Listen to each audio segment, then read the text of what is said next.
இது மசால் பொடிக்கு தேவையான பொருட்கள் என்னென்னு பாருங்கள். வத்தல் அரை கிலோ, மல்லி அரை கிலோ, சோம்பு, சீரகம், சரிங்களா, கடலப்பருப்பு, துவரம்பருப்பு, வெந்தயம் எல்லாம் எடுத்து வச்சுருக்கேன்ப்பா. இது வறுக்கிறது எப்படின்னு காமிக்கிறேன். நல்லா சிம்மில் வச்சு நல்லா வறுக்கணும்ப்பா. சிம்மிலே தான்ப்பா வச்சு எல்லாத்தையும் வறுக்கணும். இது மல்லி நல்லா வறுத்துக்கணும். அடுத்து வத்தலை வறுத்துக்கணும். சீரகம்ப்பா, சீரகத்தை நல்லா வறுத்துக்கணும். வறுத்தோன்னே ஒரு மணமாக ஆடை வரும் வரைக்கும் வறுத்துக்கணும். சோம்பு வறுத்துக்கிறோம்ப்பா. சோம்பு. நெக்ஸ்ட்டு உளுந்தை வறுத்துக்கிறோம். நல்லா வறுக்கணும்ப்பா. இப்போ பார்த்தீங்கன்னா துவரம்பருப்பு இது நான் இதில் தான்ப்பா அளவு கரெக்டாக வச்சுக்கிருவேன். இப்போ துவரம்பருப்பு நல்லா வறுத்துக்கிறோம். நெக்ஸ்ட்டு பார்த்தீங்கன்னா கடலப்பருப்பு, இதையும் நல்லா செவக்க வறுத்துக்கிறோம்.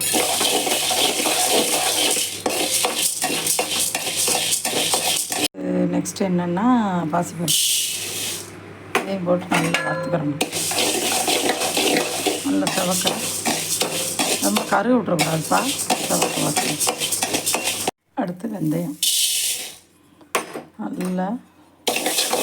இதையும் நல்லா வறுத்துக்கிறணும்ப்பா.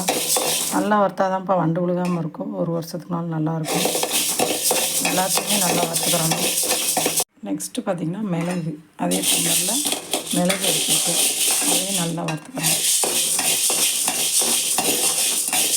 இப்படி வதங்கிருச்சு. வறுக்கிறது எப்படின்னா தெரியணுன்னா சட்ட வெடிக்கணும்ப்பா. நெக்ஸ்ட்டு அடுத்தது என்னதுன்னா அரிசி, இதையும் நல்லா அப்படியே வறுத்துக்கிறணும். அடுத்தது என்னென்னு பார்த்திங்கன்னா கடுகு நல்லா வெடிக்கும்ப்பா. வறுக்க வெடிக்கும். அப்போ மனம் வந்தோடனே அப்படியே இறக்கிறணும் வறுத்துட்டு.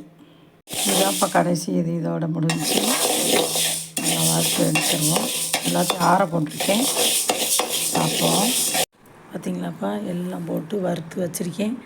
நல்லா கொஞ்சம் உணரவும் போய் ரைஸ் மில்லில் அரைச்சிட்டு வந்து உங்களுக்கு காமிக்கிறேன். வத்தல் வந்து மெத்தல காயுது, புகையில் எடுத்துகிட்டு போகணும்ப்பா. பாருங்கப்பா, அப்போ அதை வறுத்து காமிச்சேன் பார்த்தீங்களா. நான் போய் ரைஸ் மில்கில் நல்லா அரைச்சிட்டு வந்துட்டேன். அரைச்சி நல்லா காய போட்டு உணர வச்சு அள்ளி வச்சுருக்கேன். இது நல்லா இப்படி அமுக்கி வச்சிட்டோம்னா அது வாட்டுக்கு ஒரு வருஷத்துக்கு நல்லா இருக்கும்ப்பா. வந்து இது பண்ணாது, ஒன்றும் செய்யாது.